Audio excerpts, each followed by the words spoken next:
hear the phone ringing. Sheriff's office!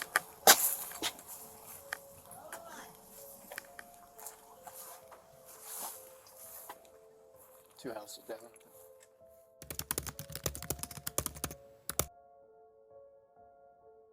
Hey everyone, welcome back to my channel. I hope you're all doing super well. Thank you all so much for being here and for taking the time to listen to today's video. Today's case is honestly just so infuriating and heartbreaking, but it's important that we do talk about it because it involves the police violence that so many people of color face in America. We're going to be talking about the murder of 36-year-old Sonya Massey. People are supposed to be able to feel safe around law enforcement and trust them to help when you ask for it, but that's not what happened with Sonya. Sonya called 911 because she thought that there was someone lurking outside of her home. Now, when police got there, instead of making her feel safe and making her feel okay, she was killed instead. There has been some differing opinions online about what type of force a police officer can use and if this person should be legally held responsible for what happened that day. So we're going to get into all of that. There is so much information with this case. There's 2 separate body camera footage recordings of what happened. Plus there's audio footage from 911 calls. There's witness statements. I mean, this was a lot to go through. So yeah, I'm gonna cut the intro short because there is so much information to go over. But again, I just want to thank you guys so much for being here and for being so supportive. And with that, let's get into what happened to Sonya. Sonya Massey was born on February 12, 1988 to her parents Donna and James Wilburn in San Diego, California. And she also has 3 sisters who she was very close to. The youngest sister, Brianna, said that Sonya was the middleman between the sisters, and that was really because her family was so important to her. She just loved being the connection between everybody and being the type of person to say, hey guys, let's get together this weekend, or let's do this, or let's do that. You know, she was kind of like the glue of the family. Besides her sisters and her parents, she also had her grandparents who she was very close to. She had several aunts, uncles, and cousins, so she kind of just had this like really big and loving family. Sonya and her family eventually left San Diego and they moved to Springfield, Illinois. I believe they moved there to be closer to the rest of their family because her mom was from there, so that's where a lot of her family was from. And again, Sonya was just such a family person, so the more the family was around her, the better. As for her love life, what I was able to find is that in 2007, Sonya gave birth to her first son named Malachi Hill, and then 2 years later, she had a daughter named Jeanette Summer Massey. Eventually, Sonya and her husband or her partner did separate, but again, I'm not really sure when or the details about that. Regardless, Sonya had an amazing relationship with her children. They were all just such a close-knit family. I mean, I was watching interviews with Malachi and he speaks so highly and just so loving of his mother. He says that his mom was just like very nurturing, she was very loving, that she cooked the best. Like he was obsessed with her food. I mean, everyone was obsessed with her cooking and she would just make the yummiest recipes. And he also said that his mom was just like a ball of energy, that if she went to a new place and didn't know anybody, she could just go up to someone and have a conversation with them and just like instantly click with people. So she was very talkative, she was very friendly, and her children just say that she was just the most loving person ever. Again, you can just really see in interviews how much Malachi loved his mother because he just lights up anytime he gets to describe her. Sonya's other friends and family say that she was very smart, caring, and always helping everyone but herself. She was never really a smoker or a drinker. She was kind of like a homebody that loved to spend time at the house, watching movies, hanging out, and just spending time with her children. Again, she also really loved to cook, so she was constantly in the kitchen, and she also loved doing hair. Now, Sonya did have some health problems. She had lupus, which is a very serious autoimmune disorder, but despite this and despite her health problems, she was still a ball of energy and was just staying strong for her family. Now, let's fast forward to 2024. 36-year-old Sonya is living just outside of Springfield in a suburb called Sangamon County with her 2 children who are now 17 and 15. That year, Sonya had been diagnosed with paranoid schizophrenia, and for those of you that don't know, it's a subtype of schizophrenia that's characterized by paranoia and delusions. It's a type of psychosis that can affect a person's thoughts and behaviors and can cause significant distress. So the delusions can be really scary because the person believes that someone is actually trying to harm them. For example, they might believe that their spouse is cheating on them, that the government is spying on them, or that people are plotting against them. They also might have hallucinations that cause them to hear hear voices that aren't really there or to see things that aren't there. Other symptoms can include disorganized or incoherent speech. So having paranoid schizophrenia can make it difficult to know what's real and what isn't, and it can also cause severe fear and anxiety. When a person experiences paranoia that feeds into delusions and hallucinations, it's really common for them to feel afraid and unable to trust others. Learning about this just really breaks my heart for Sonya and for other people who struggle with this. It must be so scary, and I just can't even imagine what people who have this and their families have to go through.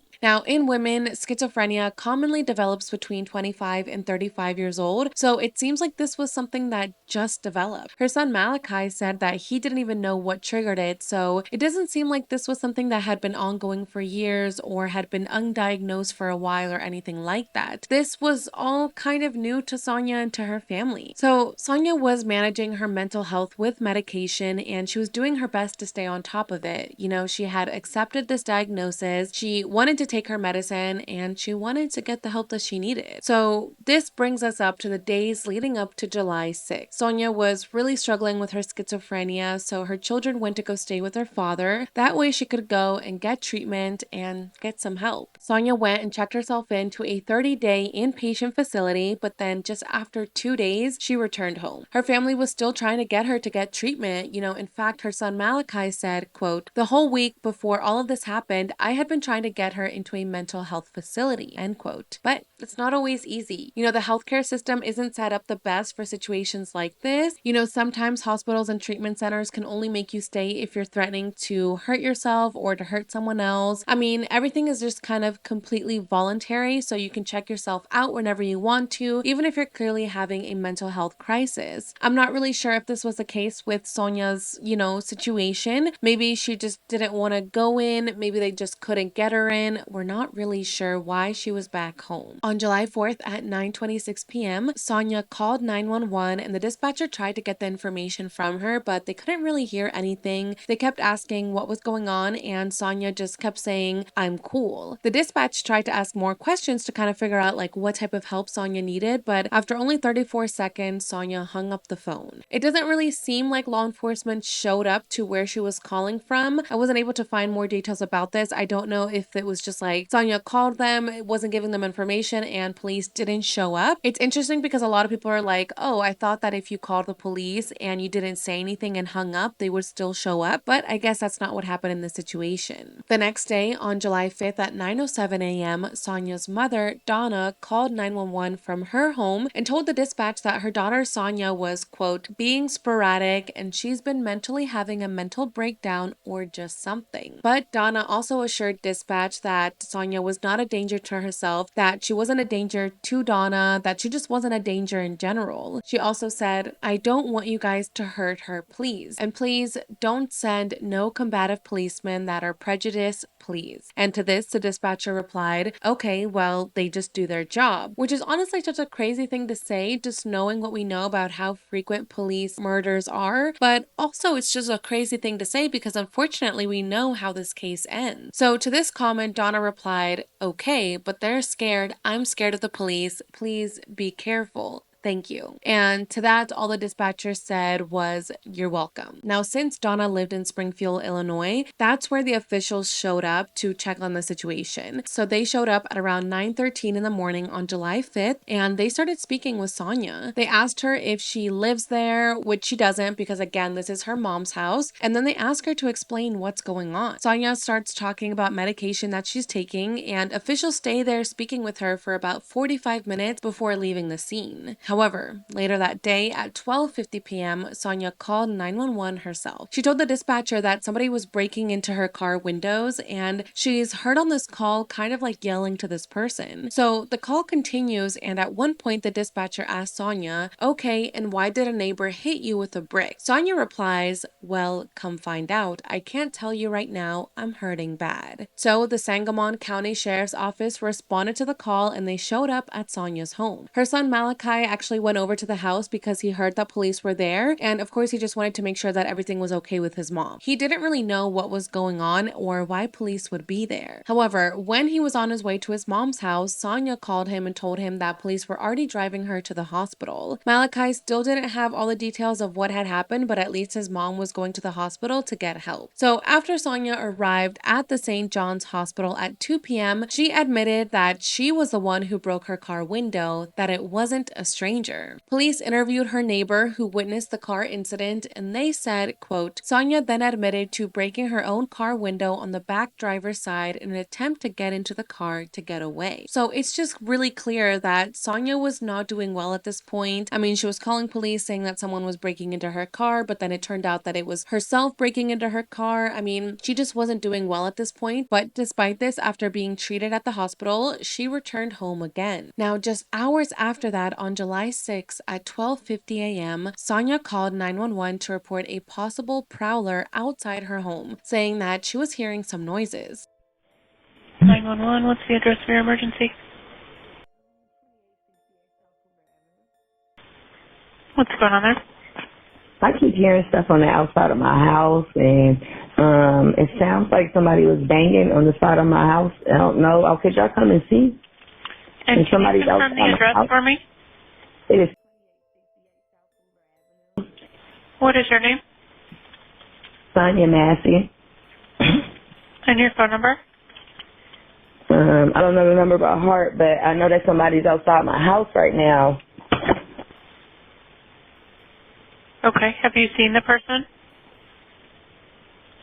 Dispatch radioed two deputies saying Sonya reported a prowler, that she didn't answer any of their questions, and then just hung up the phone. So the two deputies, 30-year-old Sean Grayson and an unnamed deputy that we'll just call Deputy 2, arrived on the scene at around 1:06 in the morning. So they get there, they start searching around. Deputy 2 immediately turned on his body camera while Sean did not. Now, all of what I'm about to explain or just kind of retell to you guys is what we know from the body camera footage. I'm going to try to include clips of it here. I don't know if it's going to get copyrighted. If it does, then I will just have it linked down below so you guys can watch it, but it's about like 36 minutes long. Okay, so Sean and Deputy 2 arrive at Sonya's house. They start looking outside. They kind of go to the backyard. They go to the neighbor's house. They just look all over the perimeter just to see if there actually is a prowler outside. They do a quick lap and they start knocking on Sonya's door to speak with her. They're knocking for a few minutes and Sean starts to get kind of like annoyed at the fact that she isn't answering the door. I hear the phone ringer.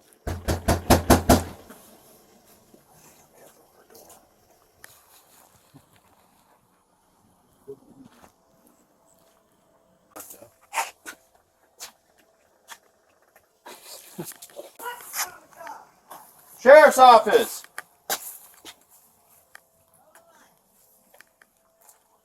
So they're just kind of standing there knocking, looking a little bit frustrated. And then that's when dispatch informs the two deputies that Sonya has called 911 again from inside the house. So it seems like Sonya just didn't realize that they were the police that she had called. After that, Sonya answers a door in her pajamas and a white robe, and the deputies talk to her while she stands by her front door. She says, quote, somebody was out here and I needed y'all's help. Please don't hurt me. Sean responds to this and says, why would we hurt you? You called us. Sonya then starts explaining to them what she heard and why she thinks that someone was prowling outside. But the officers tell her that they searched everywhere and that they didn't see anyone. Somebody is down here and I need your help. Please don't hurt me, John. Why would we hurt you? You called us. Okay, We're not please. So what'd you hear?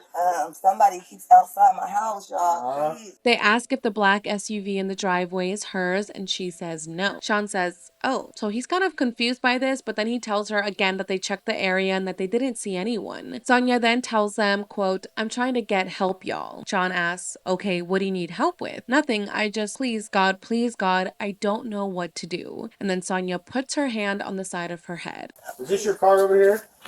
Please, God. Please, God. Please. Is this your car over here? Oh. Please, God. That's not your black car in the driveway? Mm-mm. Oh. Well, we checked your yard. We walked around the whole block. We didn't see anybody. Right? We don't.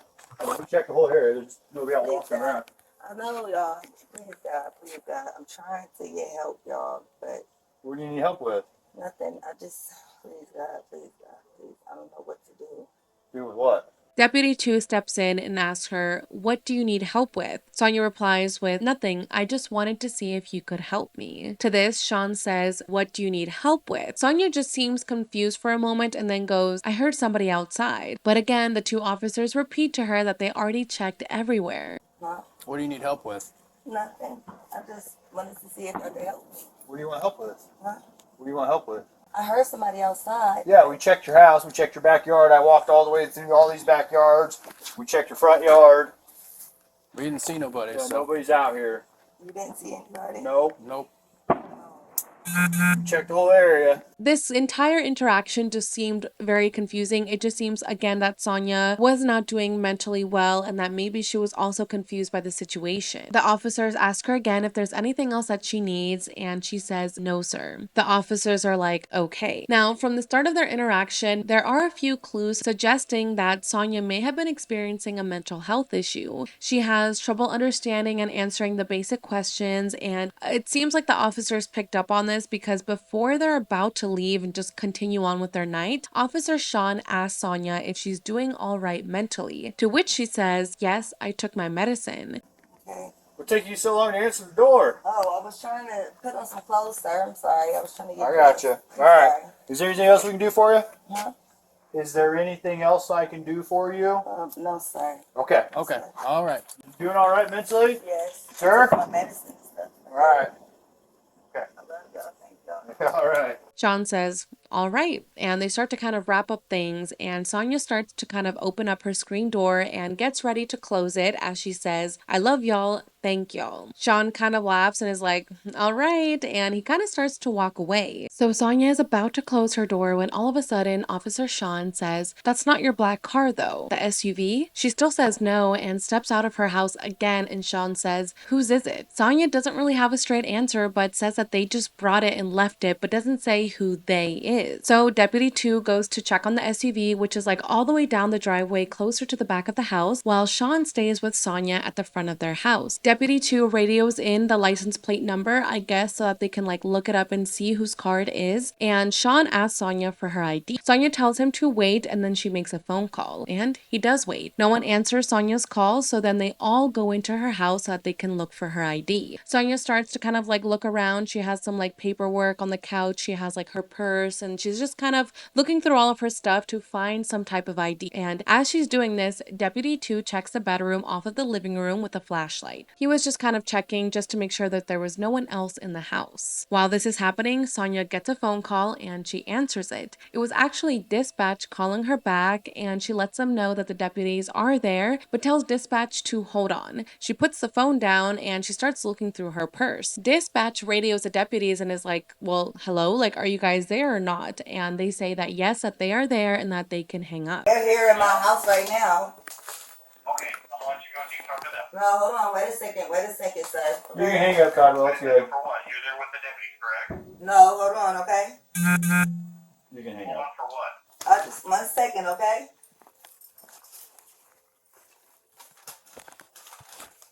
At this point, Sonya still hasn't found her ID yet, and she then asks Sean to pass her Bible. Sean's like, "Yep, here you go," and then just emphasizes how he simply needs her name, that's it. He also asks her if there was any previous damage to her car, and she says yes, and that there was an incident with the windows that had happened earlier. "Okay, perfect," Officer Sean says, and then he makes a note of that in his notepad. He then asks her again, "What is your last name?" because she still hadn't said it, and at this point they only had her first name. She's kind of like thinking about it, and Sean is like, "Don't worry, you're not in trouble, I just need to know." To that, Sonya finally responds with her last name and says, "Massey." Sean then says, like, "Do you have an ID? I mean, that would make things just so much easier if you could just like show me your driver's license or anything like that, and then we'll get out of your hair." I got some paperwork. Can you grab that Bible, please? Yeah. Hey, I just need your name so we can get out of here. Was there any damage previous to your car? Previous, yeah, it Okay, was what was the damage? a dent, I believe. What about windows? Oh, it was something that happened earlier. Okay, perfect. What is your last name? Shouldn't have to think about your last name. You're not in trouble. I just need to touch. Massey. Huh? Massey. Do you have an ID? That'd make things so much easier. Jeez. I just need you. Just a driver's license will do, and then I'll get out of your hair. Sonya continues to look through all of the paperwork and she starts looking for her ID in another bag. Sean's like, okay, let's just do one task at a time. Like, first, give us your name, give us this information, give us your ID, and then you can continue looking around for your paperwork. So Sonya goes back into her purse, and at this point, the deputy suggests, is it maybe in that stack that you already have out? Because they noticed that she had like a pile of paperwork. So Sonya's like, oh, and she like looks at the stack next to her and starts going through it. At this point, the deputies noticed that there was a pot of boiling water in the kitchen. You can kind of hear the pot steaming, and the deputies look at it, and Sonya then realizes that they're staring at her pot. So she quickly gets up from the couch and she goes over to the kitchen. Officer Sean says, we don't need a fire while we're here. 1 second. Check on her. Let me get this. No, we don't need a fire while we're here. Now, neither officer has any issue with her going over to the pot and like turning off the stove. In fact, they're the ones that basically tell her to go turn off the stove because they don't want a fire to happen. So they let Sonya go to the kitchen, get the pot, do the whole thing while they stay in the living room. Sonya turns off the burner and she grabs a pot of boiling water, and it looks like she puts it down next to the sink. She also turns on the sink so people can assume that she was trying to put like cold water in the pot. At this point, Deputy 2 steps back and Sonya asks him, where are you going? He answers, away from your hot steaming water. Both deputies just laugh at this. They're kind of just like still in a joking mood. Sonya says, away from my hot steaming water? Yeah, Sean says. Right. Right. Let me see. Hey, where you going? Huh? Where you going? Away from your hot steaming water. Away from my hot steaming water? Yeah. Oh, I would rebuke you in the name of Jesus. I Rebuke you in the name of And this is where things take a turn. Sean's tone completely switches and he says, you better not, or I swear to God I'll shoot you in the face. Then he immediately draws his firearm and he points it at Sonya. The other deputy at this point also raises his weapon and he points it at Sonya as well. To a lot of people, what Sonya said wasn't even a threat. A lot of people just don't understand why this deputy reacted in the way that he did. But then things only got worse. Sonya is absolutely terrified, and as we know, she's going through a mental health issue, so I can only imagine that it's even more terrifying for her. So she instantly says, okay, I'm sorry, and Sean tells her to drop the pot. She puts her hands up, putting the pot down, ducks down as both officers yell at her to drop the pot. Sean starts to move around the counter until he crosses right in front of Deputy 2. Now, on Deputy 2's body camera footage, we never really see Sonya again because she is blocked by Sean standing in front of Deputy 2. All we can see is Sean yell, drop the pot again, and then some steam by a chair. you in the name of You better not. I swear to God, I'll shoot you right in your face. Okay, I'm sorry. Drop the pot! Drop the pot! Drop! Sean's body camera footage has been released. I don't think I'll be able to include it here due to copyright, but if not, I will have it linked down below. So with this next part, there's a lot of mixed opinions when it comes to Sean's body camera footage. When he approaches a counter to get closer to Sonya, some people state that they can see Sonya reaching for the hot pot and attempting to throw the boiling water at Sean. Others state that that's not what happened, that instead Sonya was just grabbing the pot to bring it to the ground with her, that she wasn't trying to throw the hot water at him. In this moment, when Sonya crouches down, Sean yells, drop the pot, and then he fires 3 shots. Deputy 2 immediately calls in shots fired to dispatch, and both of them still have their weapons pointed at Sonya. And even after shooting her 3 times, Sean still says, drop the pot. However, this time, there's just silence. Sean also calls in that there's been a headshot wound to a female, and it's just absolutely heartbreaking. It's hard to watch that footage in the first place. I mean, I had to watch that body camera footage like 4 times for this video, and each time it was just even more and more difficult to watch it because it's just like 1 minute Sonya is alive and she's breathing and she's speaking and she's walking around her house and doing things, and then the next minute she's completely silent and she's lying on her kitchen floor in a pool of her own blood. It was hard to watch the deputies just continue to walk around her house to like investigate to see if anybody else was there and to just like look around, because I was like, oh my god, like all her stuff is there and this was her home and this is where she lived and this is where she had had a life, and to just see that all of this stuff is now just there even though she's gone. I don't know if that makes sense, but like, I don't know, just watching that footage really affected me, and it's really hard to watch. So if you guys are gonna go watch that specific part of the body cam footage, just be careful. It is very graphic and it's super disturbing to watch. Going back to the footage, Deputy 2 says, I was on, referencing that his body camera was on. So this is when Sean decides to turn his camera on. Now, the way that body cameras work is that they have like a pre-record buffer. So a short amount of time, like sometimes up to 90 seconds, also gets captured when the officer hits the record button. And that's what happened with Sean's body camera. So he hits record after the shooting, but the lead up was also captured. After Deputy 2 says, I was on, he starts to rush off and says that he's gonna go get his medical kit. And at this point, the wounds to Sonya did seem very severe, but still, it's so important to still go get your medical kit and try to help as much as you can. So Deputy 2 starts to kind of leave the house to go get his kit, but that's when Sean says, nah dude, she's done. You can go get it, but that's a headshot. So Deputy 2 stops and they kind of just like stand there, and Sean says, God dude, I'm not taking boiling water to the head, and look, it came right to our feet too. They're both just kind of standing around. Sean asks Deputy 2 if he's good, and Deputy 2 says, I'm good. You good? Yep, I'm good. Sean says, let her just, there's nothing we can do, man. I'm gonna go get my kit. No, headshot, dude. She's done. You can go get it, but that's a headshot. God. God. Dude, I'm not taking boiling water in the head. And look, it came right to our feet too. You good? All right. Well, I mean, you know, what else do we do? I'm not taking hot boiling water to the face, and it already reached us.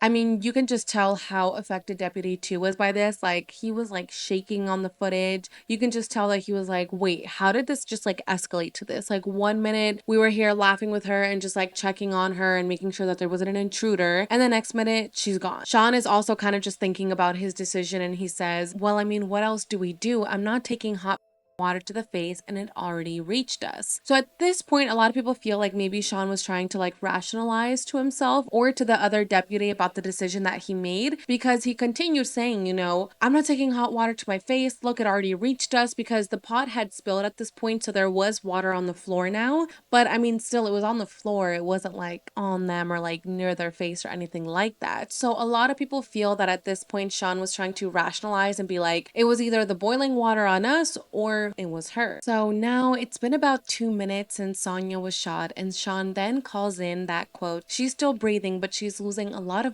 from the head. And that's when Sean decides to finally go and get his medical kit, saying there's really not much that we can do, but Deputy 2 steps in and is like, well, we can at least try and stop the bleeding. Go get my med kit. Go get, yeah, hurry, get your med kit. I mean, there's not much we can do. We can at least try and stop the. Deputy 2 goes over to Sonya with a towel and leans down to try to stop the bleeding. Now, this part of the video, again, is just so disturbing. I mean, all of it is absolutely disturbing, but it was really difficult to listen because Sonya was kind of like making gurgling sounds, and the officer and Deputy 2 kept saying, she's still breathing, she's like making noises, and it was just really difficult to hear. And it's just really sad that for 2 minutes, they just left her bleeding and dying on the floor while they stood around waiting to decide what to do. Deputy 2 is getting really distressed, and he's like, come on, where is he at? You know, wondering where Sean is, because he was supposed to just go outside quickly to get the medical kit and then be back already. While he's waiting for Sean to arrive, backup gets there, and Deputy 2 tells him that she's still gasping for air a bit. Meanwhile, Sean is still back at his vehicle trying to get his medical kit, and a lot of people feel like he didn't really have a sense of urgency whatsoever to go get his kit and just like quickly run back. He kind of took his time. Yes, Sonya had a headshot wound, but still, I feel like it doesn't matter if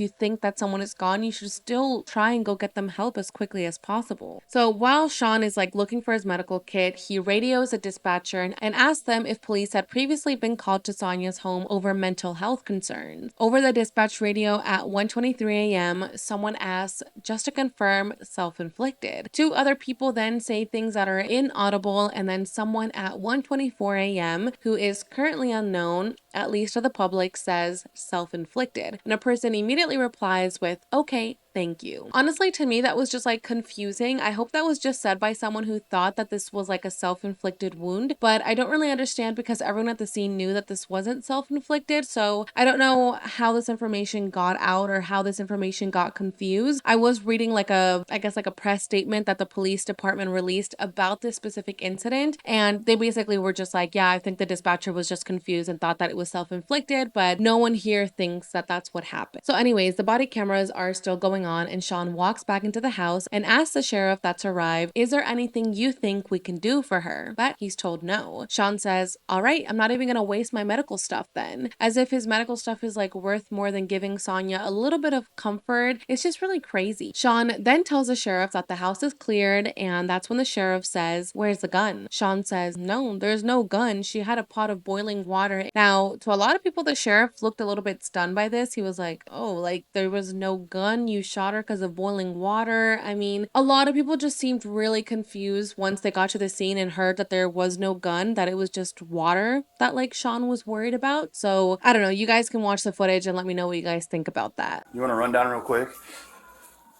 Nope, not yet. All right. House is cleared. She was the only one. Where's the gun? No, she had boiling water and came at me with boiling water. You shot her? Yeah. She said she was going to rebuke me in the name of Jesus and came at me with boiling water. That's what all this is. I was standing right here. All right. And that's where he's landed. What do y'all need from us? Just nothing right now. Just hang out there for me. Thank you. After speaking to the sheriff, Sean leaves the house and he goes to speak to a group of law enforcement officers outside. I mean, at this point, like so many officers showed up. I like was looking at this and I was like, wait, like all these people showed up so quickly. It's kind of crazy how many people were there, but all of the officers outside are just kind of confused. They're not entering the house yet. And as soon as they see Sean, they ask him, any idea on the suspect? Because I mean, I guess that they're under the impression that this was a call for a prowler and that the intruder was the one who shot Sonya. So it would seem like they should be out looking for whoever did this, but Sean just jokingly replies to them and says, me, like I'm the suspect, I'm the one who killed her. And another cop just replies with, oh, I didn't know. So he seems surprised by this. The officers are all just kind of like standing around and it's not clear if one of them asked Sean a question or not, but we do hear Sean tell them, yeah, I'm good. This is crazy. Yes. He insulted Sonya after killing her, after literally killing her in her own home. He had the audacity to say that crazy. It's just absolutely disappointing to hear this footage, and none of the other police officers are really like validating Sean. They're not like, yeah, I bet she was crazy, or like, oh yeah, she deserved it. They're all just kind of like standing around quietly. Anything on suspect? Me. I didn't know what happened. Yeah, I'm good. It's fucking crazy. So eventually paramedics arrive and Sean tells him that him and Deputy 2 are good, that they're okay, they're not injured. And then Sean says, quote, I think she set it up on purpose. So it is what it is. Was he trying to imply that Sonya set this up because her end goal was to throw water at whatever cops took her 911 call? Or what did he mean by that? Now, Deputy 2 is still holding the towel on Sonya when paramedics arrive and they start to take over. Deputy 2 is now kind of like in the way of paramedics, so he starts to leave the house. The paramedics ask for her name, and one of the paramedics replies and says, I think her name is Sanja. We were out here earlier today. Because again, remember, like I mentioned at the start, she had called 911 earlier that day, so it just really breaks my heart. I mean, Sonya was just trying to get help and none of this should have happened. Hey, County, do we have any idea who she is? We were trying to ID her. I think her name is Sandra. They were out there earlier today. After Deputy 2 left the house, he walked out to his car, opened his trunk, and then he kind of just stopped and took a bunch of like deep, shaky breaths. I mean, he was just trying to collect himself. Like I said, he seemed really shaken up by this. I just think this is something that he wasn't expecting to happen. So he kind of just calms down, takes a couple of breaths. He opens a bin with Clorox wipes, but as he starts to wipe down his hands, he's still like shaking and he starts heavily breathing again. He puts his hands down and he's still shaking. Someone comes over to check on him and he tells them that he's fine and that he doesn't need anything. While still out by his car, he starts saying, and God, and then he whispers, why? So it's clear that he knew that Sean was not in the right and that Sonya should not have been shot.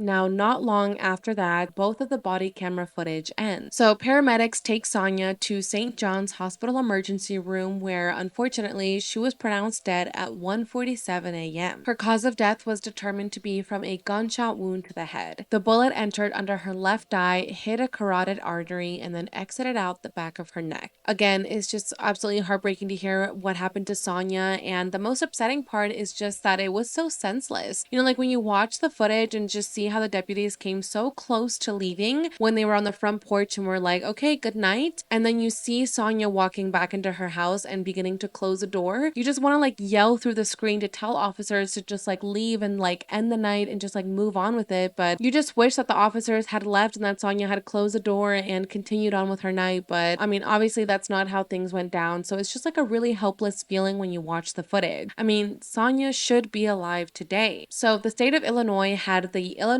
Police and Community Relations Improvement Act created in 2016, which mandates all officer-involved deaths, which include officer-involved shootings, motor vehicle accidents, or other situations where a person dies in police custody, to be investigated by certified lead homicide investigators not employed by the involved agency. So at 1:43 a.m., just minutes after paramedics arrived, the Sangamon County Sheriff's Office notified the Illinois State Police, and they requested assistance to conduct an independent investigation into the shooting of Sonya Massey. Their investigation took 10 days to complete, but before we get into that, let's talk about Sonya's family and how they dealt with this devastating news. Her son Malachi was actually the first one to be informed of her passing. When Malachi got the call from law enforcement, they told him that Sonya was shot, but they didn't tell him who did it. Even when he asked, they just said somebody. Malachi said that he had to be the one to inform his grandma of Sonya's passing, and that it was just so infuriating and frustrating not to have any solid answers. When the family asked again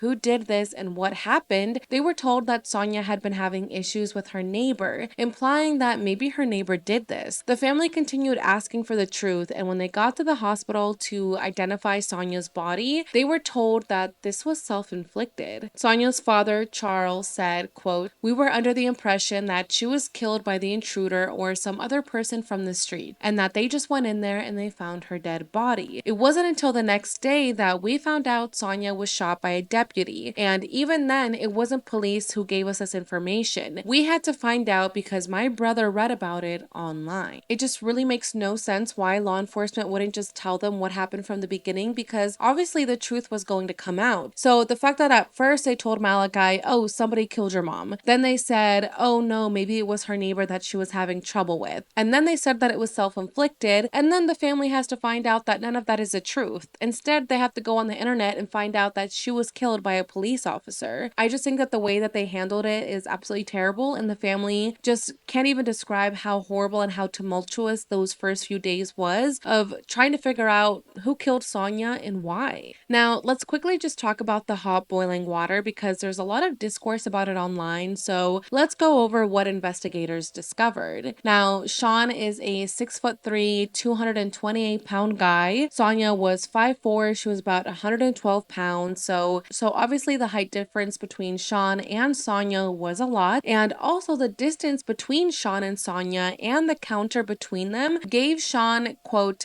distance and relative cover from the hot water. Now, we know that this is true because the water that fell on the floor literally didn't touch Sean. He kept saying on the camera, like, look, it's already at our feet now, like, look how close the water got to us. Yeah, the water got like close to him, but it didn't touch him. Now, the angle that Sonya was shot at, which was again through her eye and out her neck, means that Sean was above her, meaning that she posed even less of a threat to him. Prosecutors stated, quote, "He has shown a willingness to use lethal force despite the availability of non-deadly alternatives when there is little to no threat to his bodily safety." In a statement that Sean made, he said that he truly felt like his life was in danger in that moment. He specifically said, quote, "I advised Sonya to put the boiling liquid down. Sonya stated that she was going to rebuke me in the name of Jesus. She stated this twice. I interpret this to mean that she was going to kill me. I drew my duty weapon out and pointed it to Sonya. I gave her loud, clear verbal commands to drop the pot of boiling liquid. At this time, she ducked down behind the cabinet. I approached the cabinet to keep a visual on Sonya to ensure that she did not grab any other weapon. As I approached the cabinet, Sonya stood up from a crouched position, grabbing the pot, raising it above her head, and throwing the substance at me. I was in imminent fear of getting boiling liquid to my face or chest, which would have caused great bodily harm or death. So yeah, Sean says that he feared for his life, that he was scared that Sonya was going to harm him with the hot water, but investigators say that it just did not seem like Sean was in danger and that he really had no reason to use his weapon when his life wasn't even threatened. Sonya's family lawyer has also come out and is like, okay, if he really feared for his life, why would he go around the counter to like get closer to Sonya? If he feared that she had the boiling water and was going to throw it at him, wouldn't he like stay back and just kind of like assess the situation before just like immediately approaching her and possibly putting himself in danger? Now, it was determined by analysis as well as Illinois prosecutors and the sheriff that Sean took several steps to escalate the situation rather than trying to de-escalate things and reassess Sonya's need. Police officers also go through special training with the International Association of Chiefs of Police on what to do in mental health situations. Now, they're not expected to diagnose anybody or anything like that, but they are trained to recognize behaviors of someone in a crisis, and then they're supposed to use their training to resolve the situation while minimizing violence. Again, that's clearly not what happened with Sonya. Now, there is something called the Community Emergency Services and Supports Act, which is a law in Illinois that is supposed to help people with mental illness avoid confrontations with the police. This law was like in progress like about 3 years ago, and it requires mental and behavioral health calls to 911 to be handled by mental health professionals instead of the police. Again, police are trained on what to do in mental health situations, but they're not professionals. So this law is supposed to help in these type of situations, and it was supposed to go into effect on July 1st of 2022, but it's been pushed back. One of the bill's sponsors, Senator Robert Peters, said, quote, "I feel confident that we're going to get this done. The state and the advocates want to get this right. And Sonya Massey is exactly the reason we need to get this done." A lot of people feel that if this law and this system had been in place when Sonya called 911, that she would still be here today. That instead of Officer Sean showing up, a trained mental health professional would have showed up instead and provided Sonya with the help that she needed. During this time, it was also revealed that Sean had a criminal history and that he actually had a disciplinary file against him. So he had 2 DUI charges, one DUI in 2015 and another in 2016. The charge from 2015, accusing him of driving under the influence with a blood alcohol concentration of 0.08%, was actually dismissed despite him pleading guilty. Then in 2016, Sean was discharged from the Army for an unspecified misconduct, which was categorized as a serious offense. According to the Sangamon County Sheriff, he said that this serious misconduct listed in the discharge is about the first DUI that he received in 2015. So after getting discharged from the Army for his first DUI, later that same year of 2016, Sean was charged with a second DUI, which he also pled guilty to. So fast forward to 2020, Sean applied to work at a law enforcement agency and he let them know about his history and they decided to hire him, which is shocking. Like, how can you be a cop with a record, especially with 2 DUIs? Like, I just feel like I just wouldn't expect like a law official to have that type of record. A lot of people were also shocked when they heard that he had this criminal history, yet he was still hired. So everyone was asking the Sangamon County Sheriff, like, what is going on? Like, why did you hire him? Did you not know about his DUI? Like, what's going on? Sheriff Jack Campbell spoke out about this and said, quote, "We were aware of the DUI at the time of hire. Past DUI convictions are not disqualifying criteria for a deputy. We recognize that individuals can change and improve over time." They also added that Sean passed a drug test, a criminal background check, and a psychological evaluation. And on top of that, he also graduated from a 16-week training academy before becoming a deputy. Now, I understand that everyone can grow from their mistakes and like what you do doesn't always have to define you, but still a lot of people just felt like discomfort knowing that they hired him, and a lot of people just feel like he shouldn't have been hired in the first place. So between 2020 and now, Sean worked at 6 different law enforcement agencies. He started working for Sangamon County in May of 2023 2023. So he had only been working there for about like a year or so. A lot of people also feel like he hopped through a lot of agencies in 4 years. I mean, he worked at 6 different agencies in 4 years. That is a lot. And a lot of people wonder,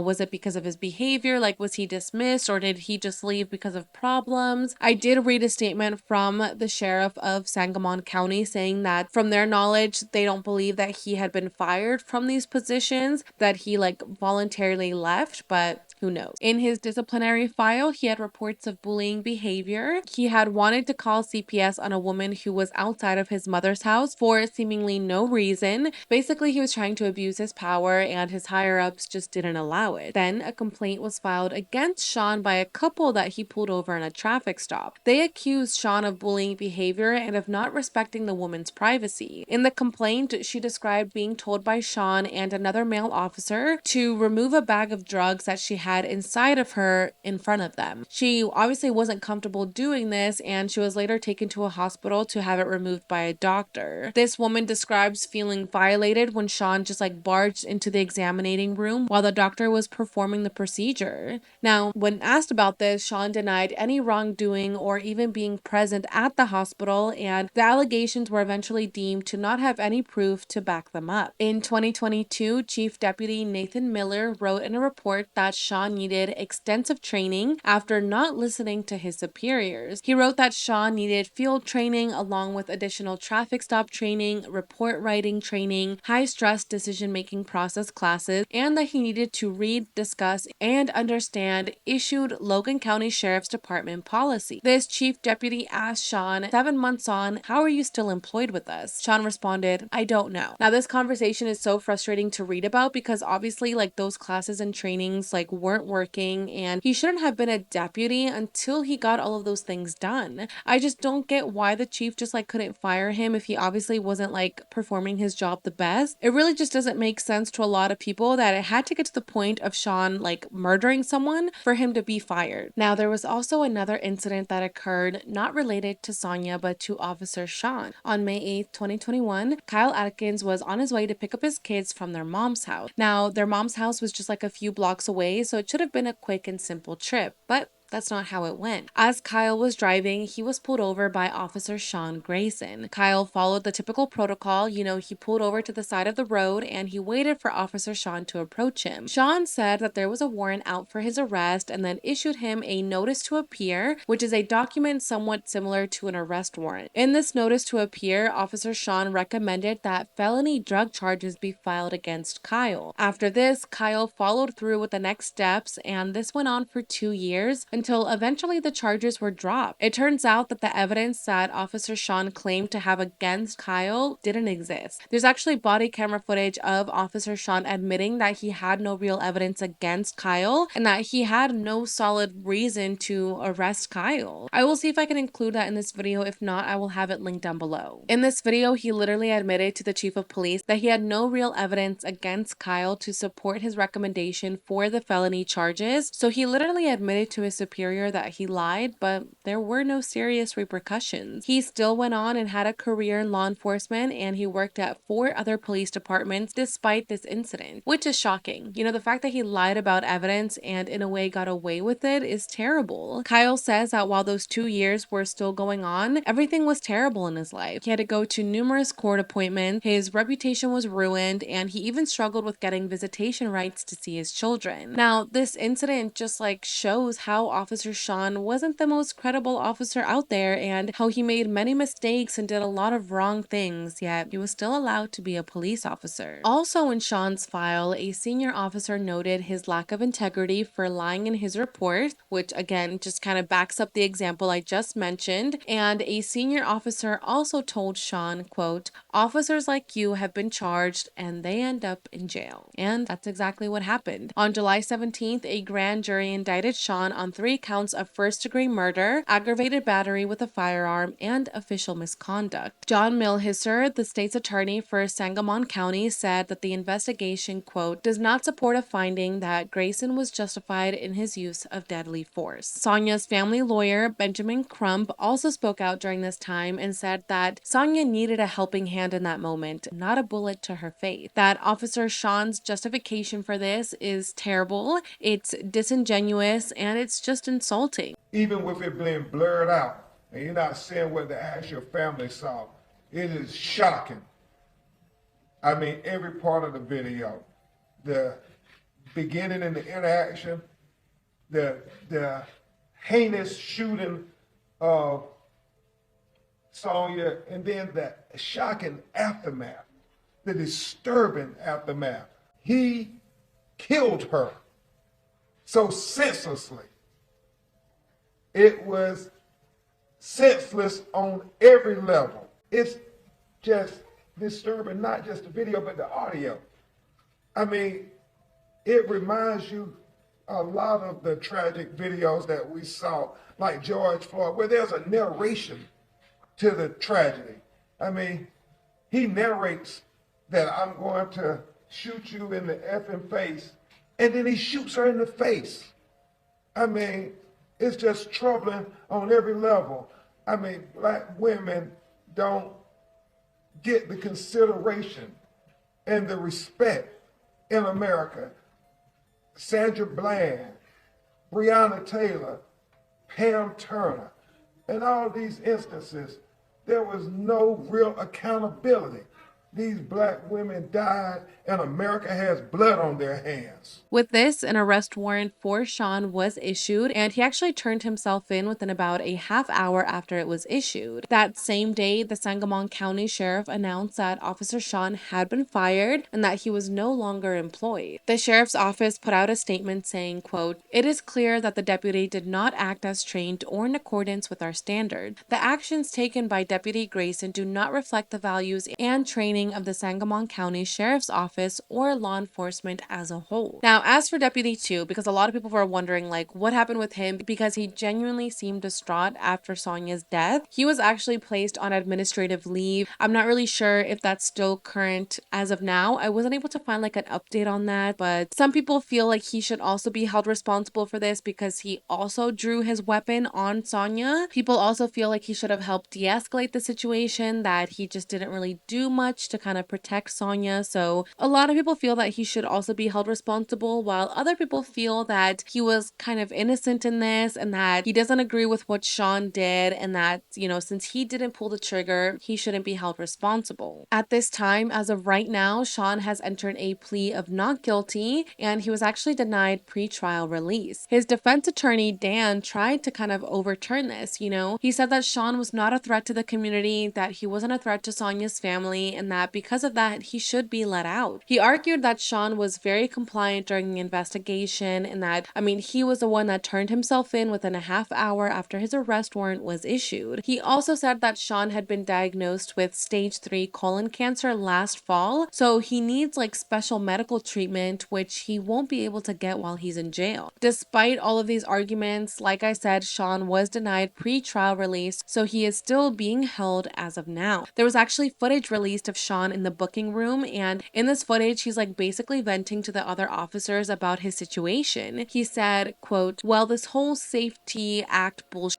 that's why hopefully I'll be out tomorrow." So he literally thought that he would be behind bars for just like a few days and that this would all just like blow over and go back to his life, but no, that's not what's happening. If Sean is convicted, he can face up to 45 years to life for murder, 6 to 30 years for the battery charge, and 2 to 5 years for misconduct. During his court hearing, about 30 or so of Sonya's family members showed up and they filled the courtroom. So many other people also showed up just to offer support to Sonya's family and to show them, the court, and Officer Sean, and basically the entire world, that they aren't going to stand back and that they are going to show up every single day and fight for justice. As for what happened with Sonya's funeral, it was held on July 19. Her younger sister spoke out and said, quote, "Today is about peace. Today is about my big sister." And she said that she holds on to memories with her sister and that she will never forget her. Sonya's son, Malachi, also spoke out during this time, and he has just really been a loud voice for his mother. He's been speaking out for her. He's done interviews, press conferences, and he's just doing whatever he can to continue sharing her her story and sharing all of the beautiful and loving memories he has with her. Malachi knew that his mother had lupus, so if she ever died, he knew that it was probably gonna be because of lupus. I mean, he just wasn't expecting his mother's death to be because of something like this. He also added that his mom told him that if she ever did pass away, to just be strong, and he said that's all he can do for her. Malachi says that he couldn't even finish watching the body camera video because just seeing his mom in her final moments is just too much, and that his mom was just such a nice and kind person. So to see that video and to see what happened to her, it just breaks his heart because it shouldn't have happened in the first place. He said that he watched the beginning part but just couldn't finish it. Sonya's father, James, has also been a huge voice for Sonya. He has done so many interviews and he is just so insanely strong. He actually had to undergo heart surgery, I believe, was it 2 years ago?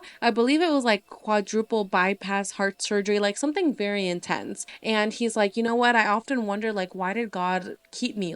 After going through something so difficult, why am I still here? And he's like, I honestly think if I hadn't gotten that surgery and fixed my heart and fixed my health, that my heart wouldn't have been able to take what is going on right now. That my heart would not be able to take the loss of my daughter. He says that he has seen the body camera footage and that although it's very difficult to watch, he's really thankful for this body camera footage because it ensured transparency in his daughter's death. He said, quote, "It's probably the most horrible, heart-wrenching thing that we've ever seen in our life. But if it were not for the body camera footage, we would not have known that this occurred." End quote. Sonya's case has gotten a lot of attention from people. There have been marches and vigils and protests and just so many events done in her honor, demanding justice and demanding change. Her family is like, I mean, how many times does this need to keep happening for change to actually happen? They just don't understand how Sonya called the police and asked them for help, yet she's the one who ended up dead. President Joe Biden has made statements about the murder saying, quote, "When we call for help, all of us as Americans, regardless of who we are or where we live, should be able to do so without fearing for our lives." Sonya's death at the hands of a responding officer reminds us that all too often Black Americans face fears for their safety in ways many of the rest of us do not. Vice President Kamala Harris also called Sonya's family to personally give her condolences. I believe Trump also made a statement about this. I mean, everyone was just shocked when this happened. I remember seeing it on Twitter and on the news and I was like, are you kidding me? This happened again? It's just so frustrating. And I agree with Sonya's family. Thankfully that body camera footage captured the incident because a lot of people wonder, if they hadn't had the camera on, would Officer Sean and maybe Deputy 2 have a different story? Maybe they would have said oh, she drew a weapon or she came at us or something like that. So that's why police officers having a body camera and wearing it is just so important because it can help capture the truth and just make sure that people don't make up fake scenarios and get away with things. Now, there was also another case that recently came to light. Some reports state that this was Sonya's baby cousin. Other articles state that there was no relationship between them, but still, even if this baby wasn't related to Sonya, it still just is an example of police brutality. So this child was 4-year-old Terrell Miller, and he was shot and killed by police in March of this year. A quick summary of this case: on March 16th, Kiana Miller's ex-boyfriend Anthony George broke into their home, essayed her, and then stabbed her. 911 was called to the scene, and when they arrived, they saw blood in the building's common area, and they could hear Kiana screaming from her apartment. Police were finally able to break down the door, and they saw Kiana had been stabbed multiple times and that she was covered in blood. Allegedly, Kiana screamed for police to save her baby, but somehow they let Anthony, while holding a knife, leave the room, go into 4-year-old Terrell's room, pick him up, and then come back into the room with police while holding Terrell in his arms and using him as a shield. This evil guy grabbed this 4-year-old kid, used him as a shield to basically be like, hey, if you're gonna shoot me and kill me, you're gonna have to shoot him first. He was also holding a knife to his throat, and at this moment, Officer Nick Grock then fired a single shot, killing both Terrell and George. As for Kiana, she did end up surviving, and no explanation has been given as to why police felt it was necessary to open fire, given the extreme danger that it posed to 4-year-old Terrell. What's really interesting too is that the day after Sonya's body camera footage came out, it was announced that there would be no charges brought against the officer who shot Terrell. The Illinois State Police also investigated this case, but after months they decided that the officer will not only not be charged, but that no disciplinary action will be taken. Hearing that broke my heart, and watching the footage broke my heart even more. I mean, this 4-year-old kid was shot and killed. I mean, it's just absolutely evil. A lot of people feel like police could have done something different. They could have tased Anthony. I mean, there was just no reason to shoot when this 4-year-old boy was standing there right in front of them and was in harm's way. Again, I don't know if Terrell is actually Sonya's cousin. I'm not sure why some articles are stating that. I don't know if it's true or not, but I just think it was important to still share that story because it's just absolutely heartbreaking, and the fact that no disciplinary action was taken against the officer is just insane. What happened to Sonya was just a complete and senseless tragedy. I will just never understand how something goes from like laughing and joking around to murder in just under a few seconds. This case is so heartbreaking, and my condolences go out to Sonya's family. I hope that there is some type of systematic change where officers who abuse their power once get fired so that things like this never go too far, and that people who have been discharged and have serious criminal records aren't able to be hired by police, because things like this will continue to happen if we don't call it out and put pressure on law enforcement and the government to make a real change. I'm going to read to you guys a quote from Lauren Jones, who directs criminal legal system reform efforts for an organization called Impact for Equity. I will have her page linked down below, but she said, quote, "What happened to Sonya Massey is shining a glaring light on policy changes that need to be made if we are serious about holding the police accountable in Illinois." Now, that statement has so much truth behind it. I mean, things do need to change, and people need to be held accountable, and people need to be responsible for their actions regardless of their status. Being a police officer does not put you above the law. A lot of people have wondered why Sonya said, "I rebuke you in the name of Jesus," but her family's attorney, Benjamin Crump, said that Sonya had undergone treatment for mental health issues, and at the beginning of her interaction with the officers, she mentioned God numerous times. She asked Sean to pass her Bible, so she was already thinking about God and about that subject from the beginning, and maybe that's why she said what she said. To them, this wasn't like a threat of her actually wanting to harm Officer Sean or Deputy 2. It was just something that she said, and the family feels like that's not a threat to justify Officer Sean doing what he did. I want to end this video with a quote from Sonya's father. He said, quote, "The only time I'll ever see my baby again is when I leave this world, and I don't ever want anybody else in the United States